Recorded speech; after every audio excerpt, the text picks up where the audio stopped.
দুঃখের কথা কাউকে বলবেন না, দুঃখের কথা শুধু একজনকে বলবেন। মসজিদে গিয়ে যায় নামাজে সিজদায় পড়ে কেঁদে কেঁদে বলবেন, পৃথিবীতে দুঃখের সাথী এখন আর কেউ নাই।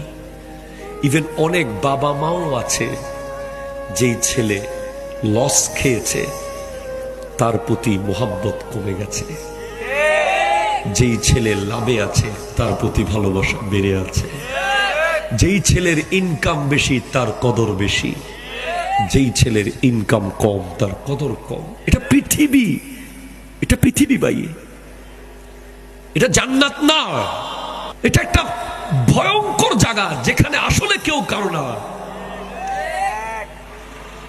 আলটিমেটলি ভূমিকম্প যখন হয়েছে, আপনি কি আব্বা বলে ডেকেছেন না মা বলে ডেকেছেন না আল্লাহ বলে ডেকেছেন? আগুন যখন লেগেছে আপনি লা ইলাহা ইল্লা আনতা সুবহানাকা ইন্নী কুনতু মিনাজ জালিমিন পড়েছেন, জীবনে পড়তেন না, সেদিন পড়েছেন। আগুন নিভে যাওয়ার পরে আবার আপনি সুদ খাওয়া শুরু করেছেন, আবার আপনি ঘুষ খাওয়া শুরু করেছেন।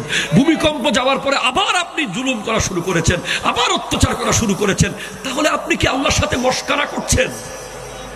এজন্য আপনি ওলি হতে পারছেন না। যারা A+ পাওয়ার জন্য আল্লাহকে ডাকে না তারাই ওলি হয়ে যায়।